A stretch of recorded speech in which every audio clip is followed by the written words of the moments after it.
Hello everyone, कैसे हैं आप।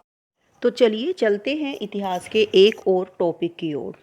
पिछला टॉपिक हमने पढ़ा था धार्मिक तथा समाज सुधार आंदोलन। इसके अंतर्गत हमने पढ़ा था हमारे समाज में जो फैली हुई बुराइयां थीं, उन बुराइयों को मिटाने के लिए बहुत से ऐसे आंदोलन उभर कर आए जो कि इस समाज से उन बुराइयों को ख़त्म कर देना चाहते थे। हमारा जो आज का टॉपिक है वो है हमारे भारत के राष्ट्रीय आंदोलन, यानी कि जो आंदोलन हमारे राष्ट्रीय स्तर पर उभर कर सामने आए थे। आज हम उनके बारे में बात करेंगे। भारतीय इतिहास में भारतीय राष्ट्रीय आंदोलन जो थे वो बहुत लंबे समय तक चले थे। इनकी शुरुआत 1885 ईस्वी से हुई थी और ये उतार चढ़ाव के साथ साथ जो है आगे बढ़ते रहे थे, चलते रहे थे और ये लगभग जब तक हमारा देश आज़ाद हुआ यानी कि 15 अगस्त 1947 तक जो है जारी रहे थे। भारत के राष्ट्रीय आंदोलनों में सर्वप्रथम भारतीय राष्ट्रीय कांग्रेस की स्थापना 1885 ईस्वी में मुंबई में हुई थी। इस संस्था का जो गठन करने वाले थे वो एक सेवानिवृत्त अंग्रेज अधिकारी थे जिनका नाम था A.O. ह्यूम। इसके अलावा इस समिति को बनाने वाले यानी इस राष्ट्रीय कांग्रेस को बनाने वाले थे सुरेंद्र नाथ बनर्जी और आनंद मोहन बोस। यानी कि ये तीन लोग हो गए, A.O. ह्यूम, सुरेंद्र नाथ बनर्जी, आनंद मोहन बोस, जिन्होंने मिलकर के राष्ट्रीय कांग्रेस की स्थापना की थी। ये सभी लोग उदारवादी विचारधारा के थे और ये हिंसा में विश्वास नहीं करते थे। इनका मानना था कि अंग्रेज न्यायप्रिय हैं और यदि हम भारतीयों का दृष्टिकोण यानी भारतीयों की सोच को इन लोगों के सामने रखेंगे तो ये उस सोच को ज़रूर स्वीकार कर लेंगे। ये कांग्रेसी नेता पश्चिमी सभ्यता से बहुत अधिक प्रभावित थे और ब्रिटिश शासन की बहुत अधिक प्रशंसा भी करते थे। अब जानते हैं भारतीय राष्ट्रीय कांग्रेस की जो स्थापना हो गई थी 1885 में। इसके बाद इसका जो पहला अधिवेशन हुआ था वो हुआ था मुंबई में और इस अधिवेशन की अध्यक्षता करने वाले व्यक्ति थे व्योमेश चंद्र बनर्जी। इन्होंने अपने साथ 72 प्रतिनिधियों को लेकर के जो है ये एक अधिवेशन किया था। इसके बाद जो कांग्रेस का दूसरा अधिवेशन हुआ था उसके अध्यक्ष दादा भाई नौरोजी थे। ये लगातार 3 बार कांग्रेस के अध्यक्ष बने थे। जो भारतीय राष्ट्रीय कांग्रेस है इसमें जो अधिवेशन होते थे वो हर वर्ष होते थे और भारत के अलग अलग शहरों में जो है ये किए जाते थे। ऐसा फिक्स नहीं था कि किसी जैसे कि ये मुंबई में हुआ एक अधिवेशन तो दूसरा भी मुंबई में ही होगा। नहीं, यह भारत के विभिन्न शहरों में जो है इनके अधिवेशन किए जाते थे जो कि प्रतिवर्ष होते थे। अब इसके बाद जानते हैं कि कांग्रेस अधिवेशन में भाग लेने वाली पहली महिला कौन थी। यह थी कलकत्ता विश्वविद्यालय की प्रथम महिला स्नातक कादम्बिनी गांगुली। इन्होंने 1890 ईस्वी में कांग्रेस अधिवेशन में भाग लिया था जो कि कलकत्ता में हुआ था। अब जानते हैं कि भारतीय राष्ट्रीय कांग्रेस की स्थापना के प्रमुख कारण क्या थे। सबसे पहला था भारतीयों में राजनीतिक चेतना का भाव जागृत हो गया था। दूसरा, भारतीयों की राजनीतिक और आर्थिक मांगों को वो सरकार के सामने रखना चाहते थे जिसके लिए किसी न किसी एक मुख्य संस्था की ज़रूरत थी जिसके द्वारा वो भारतीय लोगों की राजनीतिक और आर्थिक मांगों को सरकार के सामने रख सकते थे। इसी भाव को लेकर के जो है भारतीय राष्ट्रीय कांग्रेस की स्थापना की गई थी। वैसे इसके बारे में और भी बहुत सी बातें की जाती हैं लेकिन हम यहाँ मुख्य बातों पर ही जो है विचार करेंगे या मुख्य बातों पर ही बात करेंगे।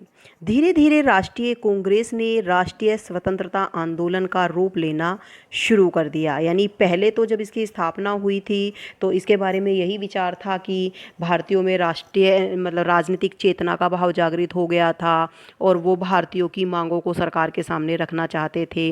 लेकिन धीरे धीरे जो ये राष्ट्रीय कांग्रेस थी इसने राष्ट्रीय स्वतंत्रता स्वतंत्रता आंदोलन का रूप लेना शुरू कर दिया। यानी कि जब इन्होंने देखा कि जो अंग्रेजी नीति है उससे ये लोग संतुष्ट नहीं हुए, तो उसी वजह से जो है इनके मन के भाव बदलने शुरू हो गए और फिर इन्होंने जो ये आंदोलन था ये स्वतंत्रता आंदोलन के रूप में जो है अपनाना शुरू कर दिया।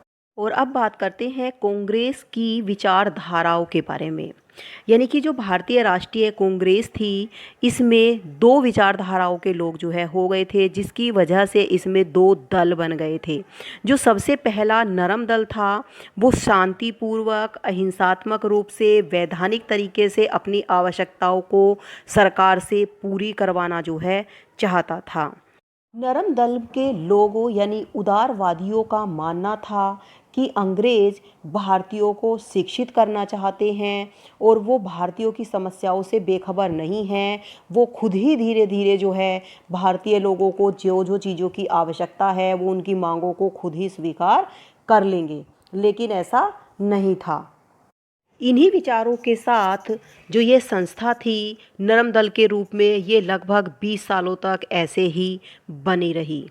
इस उदारवादी आंदोलन के जो प्रमुख नेता थे वो थे दादा भाई नौरोजी, सुरेंद्रनाथ बनर्जी, फिरोज शाह मेहता, गोविंद रानाडे, गोपाल कृष्ण गोखले तथा मदन मोहन मालवीय। तो आपको सबसे मुख्य रूप से जो याद रखने हैं उदारवादी नेताओं के नाम, वो आपको जो है याद करने हैं और जो आपके लिए बहुत अधिक महत्वपूर्ण भी हैं कि उदारवादी नेता कौन से थे या नरम दल के जो नेता थे वो कौन थे। कई बार ये क्वेश्चन आपके पेपर में आया भी है। अब बात करते हैं यहाँ पर गरम दल के बारे में। 19वीं शताब्दी के अंत में जो यह दल था यानी राष्ट्रीय कांग्रेस थी, यह गरम दल के रूप में उभर कर सामने आई। यह विचारधारा जो थी ये उग्रवादी कहलाई और इस दल के जो प्रमुख नेता थे वो थे लाल बाल पाल यानी कि लाला लाजपत राय, बाल गंगाधर तिलक और विपिन चंद्र पाल। व इसके अलावा जो है अरविंद घोष भी थे, ये भी गरम दल में ही शामिल थे। जब उदारवादी विचारधारा चल रही थी तो कुछ लोग जो राष्ट्रीय कांग्रेस में ही शामिल थे, इन लोगों ने जो है देखा कि जो अंग्रेज़ लोग हैं वो हमारी मांगों को इस तरह से, जब हम अहिंसा के मार्ग पर चलते रहेंगे या हम शांति से जो है आंदोलन करते रहेंगे तो वो हमारी मांगों को स्वीकार नहीं करेंगे। और यहाँ पर उन्होंने अपने विचारों को बदलना शुरू कर दिया, जिस कारण से जो राष्ट्रीय कांग्रेस थी यह दो विचारधाराओं में बट गई। एक गरम दल था और दूसरा नरम दल था। हमारा जो अगला आंदोलन है वो है बंग भंग आंदोलन। अंग्रेज सरकार ने 1903 ईस्वी में बंगाल विभाजन की घोषणा कर दी। यह विभाजन जो था जब राष्ट्रीय कांग्रेस स्थापित हो गई थी और लोगों ने अलग अलग आंदोलन करने शुरू कर दिए थे, तो इन्होंने भारतीय लोगों में धर्म के आधार पर जो है फूट डालने का प्रयास किया और इसी प्रयास को लेकर के इन्होंने 1903 ईस्वी में बंगाल विभाजन की घोषणा कर दी। इस समय राष्ट्रवाद का जो प्रमुख केंद्र था वो बंगाल था और बंगाल को ये लोग कमज़ोर करना चाहते थे।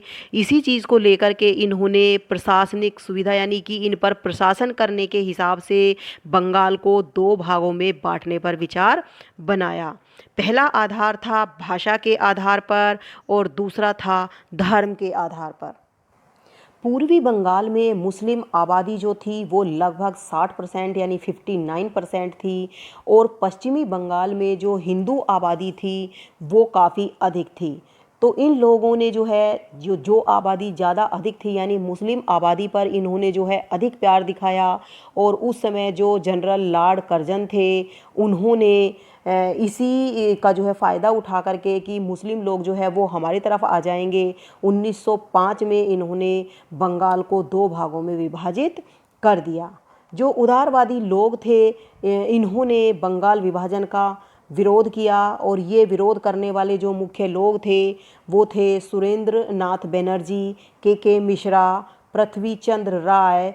इन्होंने हितवादी, संजीवनी एवं बंगाली पत्रों के माध्यम से इस विभाजन का विरोध करना शुरू कर दिया।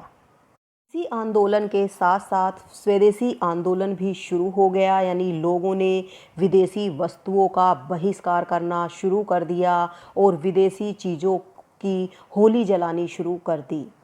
16 अक्टूबर 1905 ईस्वी को, यानी कि जो बंगाल विभाजन का दिन था, इसको शोक दिवस के रूप में मनाया गया। इसी समय उग्र विचारधारा वाले नेताओं का जो प्रभुत्व था वो स्थापित हो गया, यानी कि जो लोग इस समय आंदोलन कर रहे थे वो हिंसात्मक रूप में कर रहे थे। तो इसी कारण से उग्र विचारधारा वाले जो नेता थे उनका जो प्रभुत्व था वो अधिक, यानी उनकी जो नेतृत्व था वो अधिक होना शुरू हो गया था।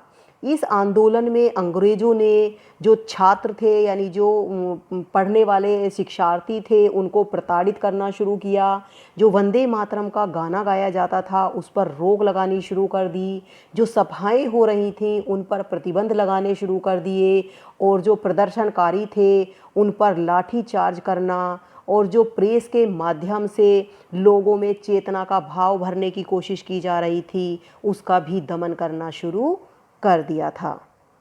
अब जानते हैं अगले आंदोलन के बारे में, जो था रोलैक्ट एक्ट को लेकर के। रोलैक्ट एक्ट 1919 ईस्वी में बनाया गया था। बंगाल विभाजन के बाद जो आंदोलन शुरू हुए, धीरे धीरे उन्होंने पूरे देश में तेज़ी पकड़ ली और अब ये केवल बंगाल में ही नहीं बल्कि सारे भारत में फैलने शुरू हो गए। इन्हीं आंदोलनों को रोकने के लिए जो है सर सिडनी रोलैक्ट को नियुक्त किया गया और इसने जो है एक एक्ट बनाया, जिस एक्ट के द्वारा जो है एक विशेष न्यायालय बनाया गया और इस न्यायालय में उच्च न्यायालय के 3 वकील थे और यह न्यायालय ऐसे साक्ष्यों को भी मान्य कर सकता था जो विधि के अंतर्गत मान्य नहीं थे, यानी कि जो कानून के अंतर्गत मान्य नहीं थे। और इस न्यायालय के निर्णय की अपील कहीं भी नहीं की जा सकती थी। भारतीय लोगों ने इस विधेयक को काला कानून का नाम दिया और इस एक्ट के विरोध में महात्मा गांधी ने भी देशव्यापी आंदोलन छेड़ दिया।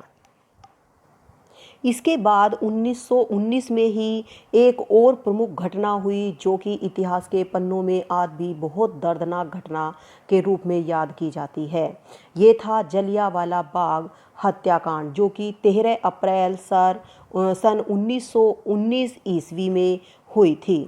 पंजाब के जो नेता थे डॉक्टर सत्यपाल और डॉक्टर सैफुद्दीन कीचलू, इन लोगों की गिरफ्तारी जो है अंग्रेज़ी सरकार ने की थी और इसी गिरफ्तारी का विरोध करने के लिए अमृतसर के जलियांवाला बाग में एक जो है सभा बुलाई गई थी और इस सभा को भगाने के लिए या जो है इस सभा को भंग करने के लिए जो वहाँ का सैनिक कमांडर था जनरल डायर, उसने वहाँ के लोगों पर, यानी सभा में जो लोग आए थे उन लोगों पर गोली चलवा दी और बहुत सारे निर्दोष लोगों की जो है हत्या कर दी। इस घटना में कई सौ लोग मारे गए थे और इसी घटना के विरोध में रविंद्रनाथ टैगोर ने नाइटहुड की उपाधि त्याग दी थी, यानी कि इनको जो ये नाइटहुड की उपाधि दी गई थी, अंग्रेजी सरकार ने दी थी, उसने इस उपाधि को त्याग दिया था।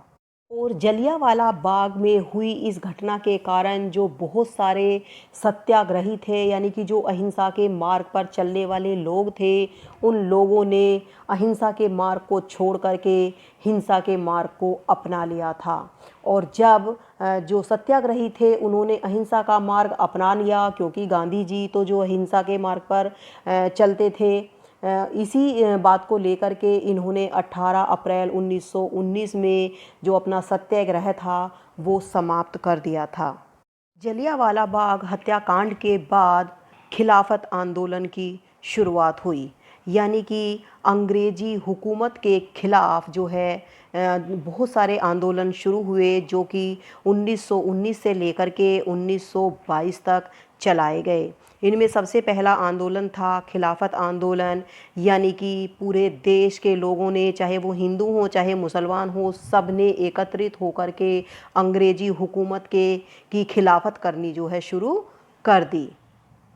इन आंदोलनों में कई जो प्रसिद्ध वकील थे उन्होंने वकालत छोड़ दी, जिनमें मोतीलाल नेहरू, जवाहरलाल नेहरू, CR दास, C राजगोपालाचारी, सैफुद्दीन किचलू, वल्लभ भाई पटेल, आसफ अली, T प्रकाशम और राजेंद्र प्रसाद प्रमुख थे। इन आंदोलनों का प्रसार जो है वो गांधी जी व खिलाफत नेता अली बंधुओं ने किया था। यह वह समय था जब सारी दुनिया प्रथम विश्व युद्ध यानी जो कि 28 जुलाई 1914 में शुरू हुआ था और 11 नवंबर 1918 तक चला था। तो इसी के कारण जो देश में गरीबी और भुखमरी फैली हुई थी, उससे लोग जो है बहुत परेशान हो रहे थे।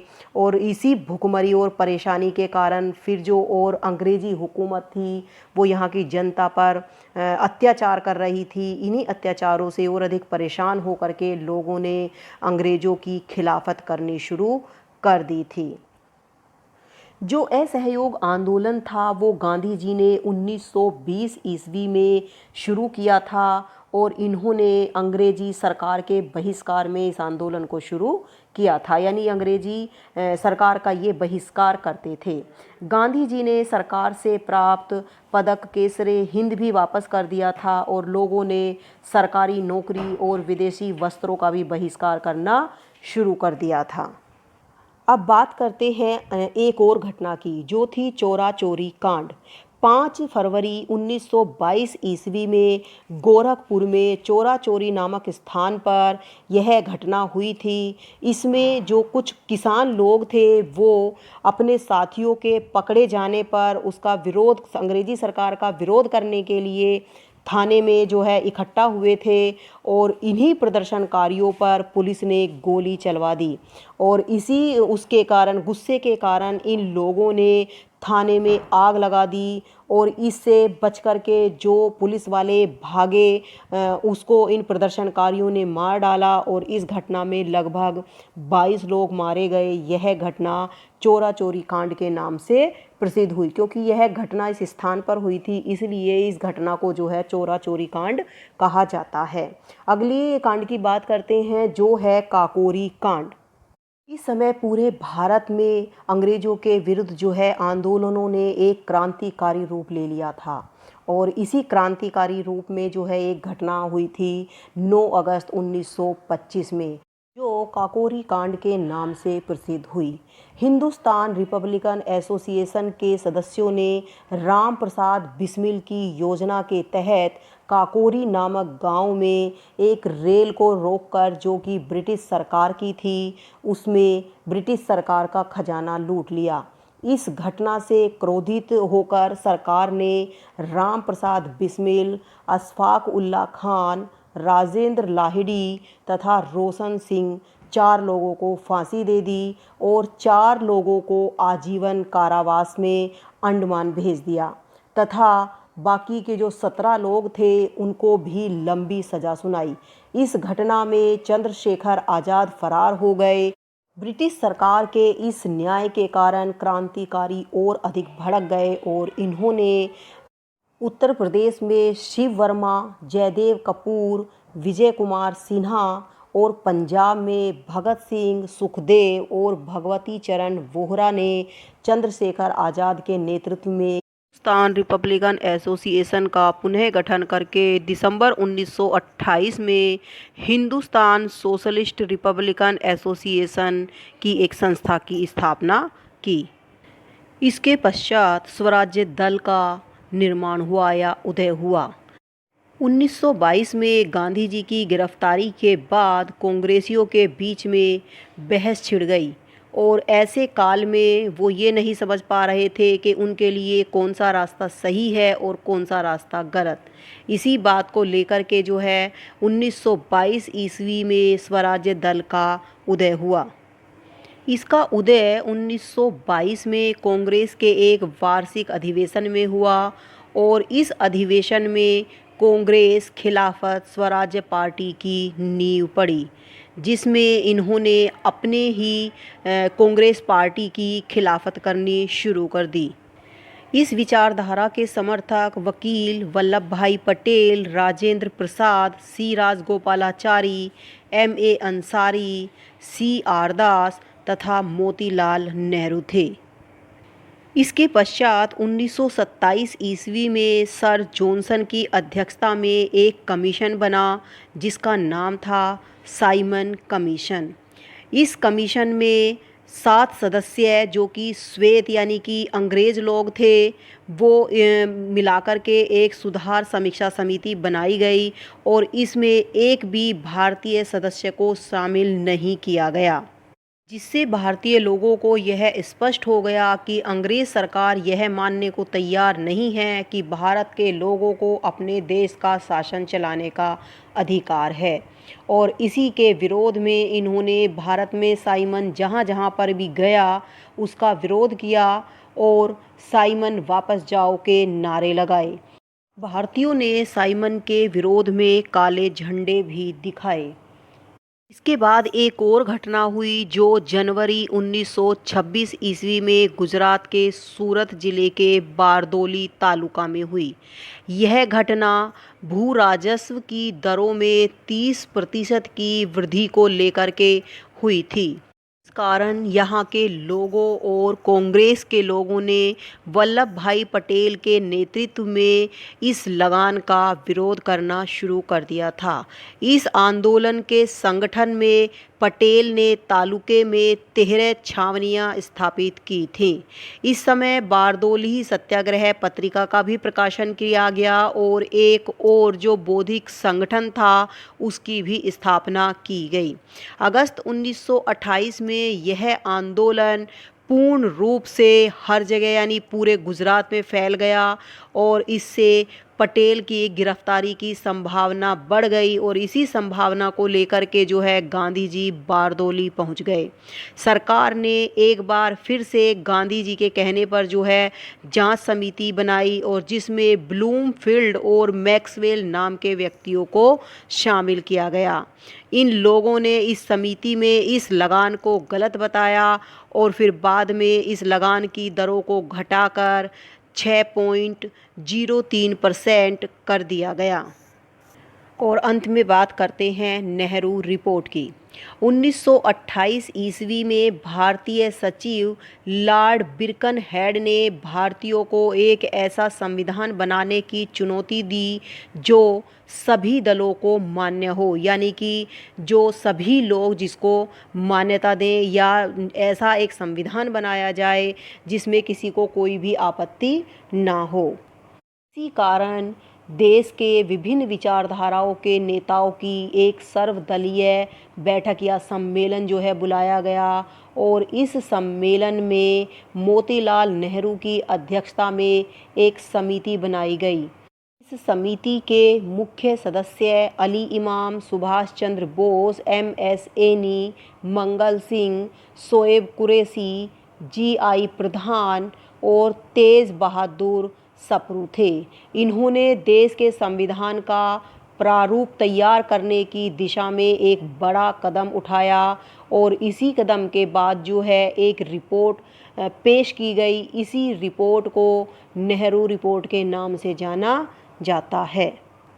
तो ये थे भारत के कुछ राष्ट्रीय आंदोलन जिनका वर्णन हमने आज यहाँ पर किया है।